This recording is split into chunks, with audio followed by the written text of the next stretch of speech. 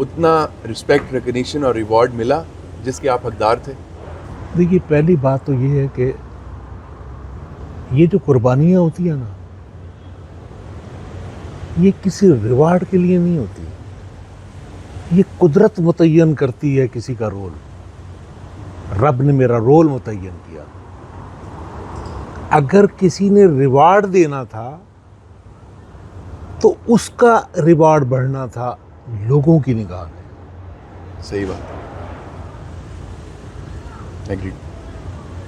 میں سمجھتا ہوں کہ 17 جولائی 2007 کو میرے ارد گرد میرے ساتھیوں کی لاشیں 17 ساتھی شہید ہو گئے. میرا رائٹ ہیڈ جو ہے وہ پلاسٹک سرجری ہوا ہے. میرے ایئر ڈرم رپچرڈ تھے اور میرے زبان پر سوائے اللہ اکبر کے کوئی اور بات نہیں. کسی نے میری آہ نہیں سنی، کسی نے میری چیخ نہیں سنی، اور میں مکمل اس سانحے کے اوپر ہر چیز اپنی آنکھ سے دیکھ رہا تھا. الٹیمیٹلی ایک وقت ایسا آتا ہے کہ ایمبولینس نہیں ملتی. ایمبولینس 15-20 منٹ کے بعد ایمبولینس آتی ہے. ایمبولینس میں مجھے وہ ایمرجنسی میں لے کے جاتے ہیں. اس وقت میری آنکھیں جو ہے وہ ڈوب جاتی ہیں.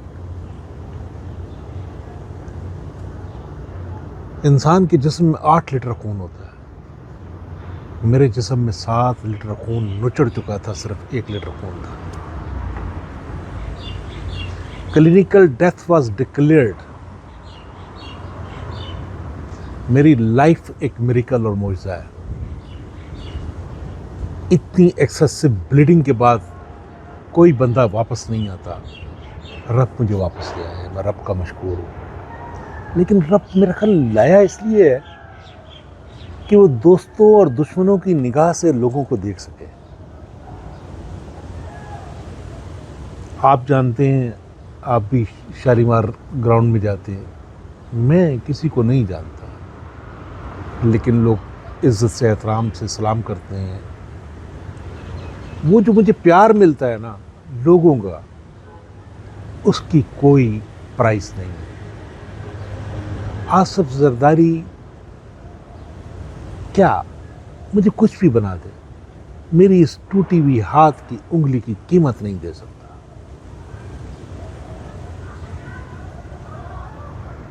لہذا ہاں، ابتدائی طور پر ان کا رویہ بہت اچھا تھا.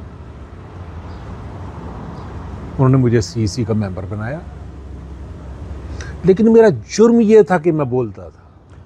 کہا جاتا ہے کہ اس وقت جو وزیر قانون تھے بابر اعوان، ان کے خلاف کوئی آپ نے خط لکھا تھا آصف علی زرداری کو، جو ناراضگی کی وجہ بنا.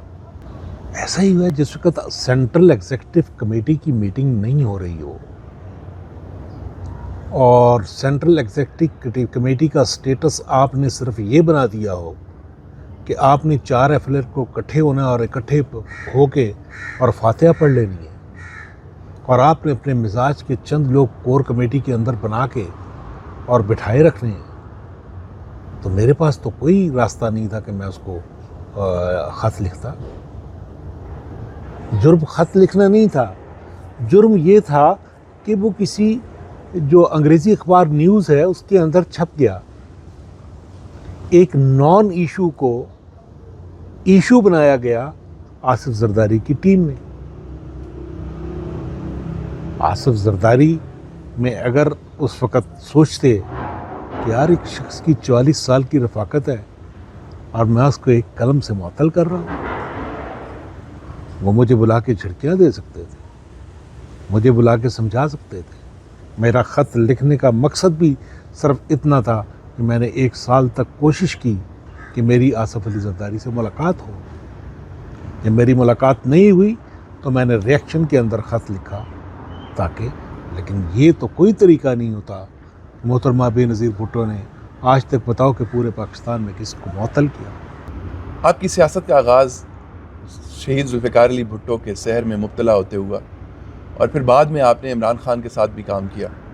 دونوں کرزمیٹک لیڈر تصور کیے جاتے ہیں. ان دونوں کے درمیان آپ کمپیریٹیو انالیسس کیسے ڈرا کریں گے؟ ہائے اللہ جی، کرزما تو ذوالفقار علی بھٹو ہے جو قبر میں بیٹھ کر بھی آج 40 سال سے رول کر رہا ہے. عمران خان میں اس کو کرزما نہیں سمجھتا. ایک معجزہ تو کہہ سکتے ہیں کہ جی اساسی طور پر ایک بندہ ایمرج ہو گیا جو کھلاڑی تھا، جس کی ایک شخصیت تھی، پر he proven to be not a political part. اس کا انداز ہی پولیٹیکل نہیں، اس کا اتوار ہی پولیٹیکل نہیں. تو میں سمجھتا ہوں کیا پدی اور پدی کا شوربہ، کہاں ذوالفقار علی بھٹو اور کہاں عمران خان. نوجوانوں کی غالب اکثریت عمران خان سے امید لگائے بیٹھی ہے. ان حالات میں آپ ریاست کو کردار ادا کرتے جو دیکھ رہے ہیں، اس پہ آپ کا کیا پوائنٹ آف ویو ہے؟ بدقسمتی سے ہمارے نوجوانوں کے پاس آپشن کوئی نہیں. ہمارے عمران خان اس لیے نہیں کہ وہ بہت کوئی انٹلیکچوئل ہے یا کوئی بڑا، پرابلم یہ ہے کہ یہاں کے جو نوجوان ہیں، یہ موجودہ جو لیڈرشپ جو ڈیولپ ہوئی ہوئی ہے کسی بھی شکل کے اندر، وہ ان کو پسند نہیں کرتے. ان کے ریئیکشن کی صورت کے اندر عمران خان جو ہے اس کو وہ ایکسیپٹ کر رہے ہیں. ادروائز میں نہیں سمجھتا ہوں کہ ہماری نوجوانوں کا انٹلیکٹ لیول اتنا کم ہے کہ وہ عمران خان کو اپنا لیڈر سمجھے. عمران خان ایک ریئیکشن کی صورت کے اندر ان کا لیڈر ہے کہ اس قسم کے تحفے جو ہیں وہ اسٹیبلشمنٹ نے اس ملک کے اندر دیے. پاکستان جن مشکلات کے گرداب میں ہے، ان سے نکلنے کے بارے آپ کیا سوچتے ہیں اور کیسے دیکھتے ہیں حالات کو؟ دیکھیے، سب سے بڑا پرابلم جو ہے نا ہمارے ملک کا، وہ معاشی پرابلم ہے. اگر اس ملک کی لیڈرشپ، تمام لیڈرشپ اس ایشو پر کنسنسس سے نہیں بیٹھے گی اور کوئی حل نہیں نکالے گی، تو نیئر فیوچر کے اندر اگر خدا نہ خواستہ اس پاکستان کے اندر کو مارشل لا امپوز ہوا تو لوگ اس کو ایکسیپٹ کریں گے، کیونکہ یہ اس پولرائزیشن میں اس حد تک کشیدگی کو لے کر جانا چاہ رہے ہیں کہ اس ملک کی ڈیموکریسی جو ہے وہ ڈیریل ہو جائے. ان حالات کے ذمہ دار آپ کس کو سمجھتے ہیں؟ ان حالات کے ذمہ دار جو ہیں، اس میں کہتے ہیں ہم کس کے ہاتھ میں اپنا لہو تلاش کریں. تمام شہر نے پہنے ہوئے ہیں دستانے، تمام شام، یعنی تمام اسٹیک ہولڈرز، اسٹیبلشمنٹ بھی، جوڈیشری بھی، اور اس ملک کی پولیٹیکل پارٹیز بھی، تمام شام. کہا جاتا ہے کہ آپ کے اندر کی جو مزاحمتی شخصیت ہے وہ پی ٹی آئی میں بھی اسی طرح زندہ رہی. تو وہ ایک شاید تقریر تھی جس میں آپ نے کافی ایگریشن شو کیا تھا، اور وہ پھر بڑا ہائی لائٹ ہوا. وہ کچھ ڈکٹیٹرز سے وابستگی اور کچھ لوگوں کا بیک گراؤنڈ. وہ جو دھرنے کے اندر سپیچ ہو رہی تھی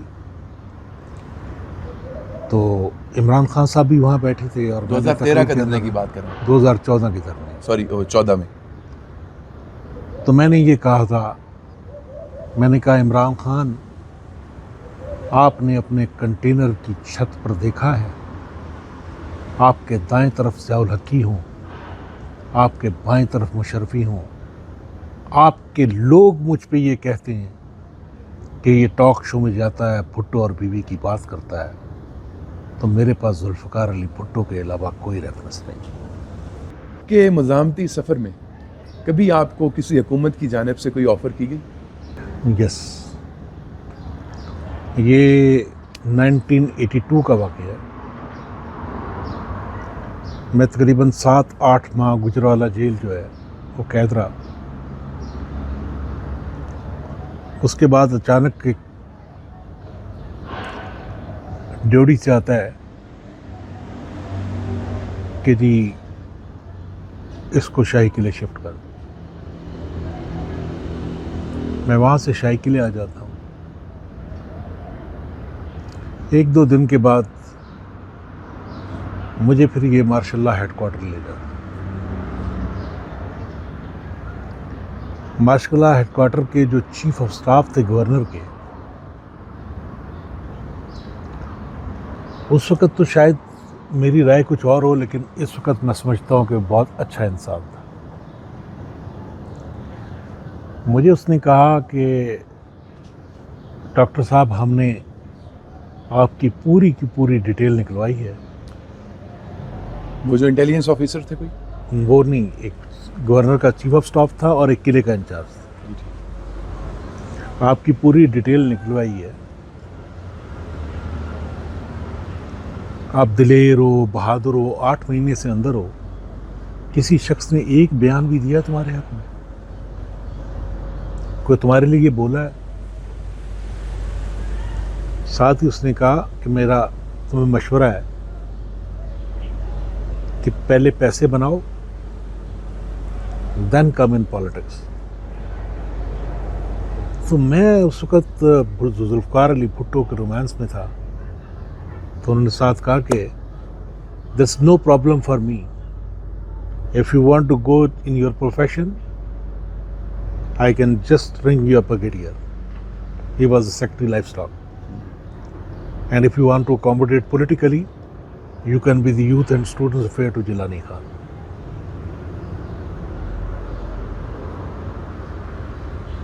ان کی اس آفر کے بعد میں خاموش ہو گیا. میں نے کہا میں ذوالفقار علی بھٹو کے بلٹ سے ڈسیو نہیں کر سکتا. آج خدا کی قسم اس طرح کے کمیٹڈ لوگوں کے آج کے پولیٹیکل رویوں نے ان کو اندر سے توڑ گرا دیا. ایسا وقت نہ آئے کہ وہ لوگ جنہوں نے شاہی قلعوں سے نکل کر بھی ان کو کہا ہو کہ ہم آپ سے نہیں گئے، وہ پھر آ کے کھڑے ہو کے تمہیں گالیاں دے رہے ہوں اس لیے کہ آپ لوگوں نے جمہوریت کا تحفظ نہیں کیا. اگر آپ نے جمہوریت میں قربانی دینے والے پولیٹیکل ورکروں کا تحفظ نہیں کیا تو آپ نے اس کا مطلب ہے جمہوریت کا تحفظ نہیں کیا. اور کہیں وہ جمہوری لوگ جنہوں نے یہ رول ادا کیا ہے، کہیں وہ نکل کے یہ کہنا نہ شروع کر دیں کہ تمہاری جمہوریت کے اوپر میں لعنت بھیجتا ہوں. آپ ایک پروفیشنل ڈاکٹر ہیں، اسلام آباد کے ایک بڑے ہاسپٹل میں ایڈمنسٹریٹو رول پہ بھی سرو کر چکی ہیں. جی جی. اور ڈاکٹر صاحب کا تعلق سیاست کی پرخار وادی سے. جی جی. یہ سفر کیسا رہا؟ بہت شکریہ کہ زہیب آپ آئے اور آپ نے یہ ہم سے ملے اور یہ پروگرام کر رہے ہیں. آپ کا بہت شکریہ. بس اب یہ تو میرا سفر اب اختتام ہو گیا ہے جو پروفیشنل سفر تھا، کیونکہ میں اب ریٹائر ہو گئی ہوں ریسنٹلی، تو اس لیے. لیکن سفر جو تھا وہ کوئی آسان نہیں تھا. بینگ ایز اے ڈاکٹر، اور وہ بھی میرا گائنیکالوجیکل ڈپارٹمنٹ تھا، گائنی ڈپارٹمنٹ تھا، جو کہ بہت ہی ڈیمانڈنگ اور بہت ہی مشکل ہوتا ہے، جس میں آپ ذرا سا بھی ادھر ادھر اور ڈیلے نہیں کر سکتے. لیکن اور پھر بچوں کا جو ہے لک آفٹر کرنا، ان کا پڑھانا، ان کی دیکھ بھال، ان کی ساری جو ہے وہ میرے ذمہ تھی. کیونکہ ڈاکٹر صاحب جو ہیں وہ پولیٹکس میں اتنے انوالو رہتے تھے کہ گھر کی طرف ان کی توجہ ویسے بہت کم ہوتی تھی، just to take care of any children اور لائک دس. تو الحمدللہ پیچھے دیکھیں تو پتہ نہیں، سمجھ نہیں آتی کیسے گزر گیا. لیکن الحمدللہ اس میں بہت ساری خوشیاں ہیں میرے لیے، بہت ساری اچھی چیزیں ہیں، اچھی یادیں ہیں. پروفیشنلی بھی میں سمجھتی ہوں کہ میں بہت سیٹسفائیڈ اور شکر گزار ہوں اللہ کی کہ مجھے کوئی غلط احساس نہیں ہے کہ آئی ڈڈ دس رانگ یا میں نے کوئی غلط کام کیا. جتنا بھی ہو سکتا تھا اپنی طرف سے نیک نیتی سے اور ایمانداری سے کیا، خلوص سے کیا. تو الحمدللہ اللہ کا بہت جو سیٹسفیکشن ہے نا انٹرنل، وہ بہت بڑی چیز ہے. اس کی رفاقت کو کتنا عرصہ بیت چکا ہے؟ ماشاءاللہ الحمدللہ 34 years. 34 years. It's a big time, کافی لمبا ٹائم ہے الحمدللہ. جولائی 2007 کا جو انسیڈنٹ ہوا ڈاکٹر صاحب کے ساتھ، جی جی، وہ ظاہر ہے ایک بہت ڈیفیکلٹ سچویشن ہوگی، لیکن آپ کا امیجیٹ ریئیکشن اور اس کے بعد کی زندگی کس طرح سے ہے؟ دیکھیں یہ جو ہم ایک حادثہ تھا یا ایک نیا سبق تھا ہماری زندگی کا، جو 2007 میں ڈاکٹر صاحب کا جب یہ حادثہ ہوا، تو ایک یہ نئی بہت ہی مشکل چیز تھی، لیکن الحمدللہ اس میں سے اللہ تعالیٰ نے اپنے کرم سے، اپنے فضل سے ہمیں اس میں سے گزارا، آسانیاں پیدا کی، اور اتنی بڑا حادثہ، اتنی بڑی جو ایک مشکل تھی، وہ بغیر دوستوں کے، خیر خواہوں کے کاٹی نہیں جا سکتی تھی۔ ڈاکٹر صاحب کے جو پولیٹیکل لوگ تھے، انہوں نے اتنا ساتھ دیا، اتنا سپورٹ کیا کہ میں آپ کو بتا نہیں سکتی۔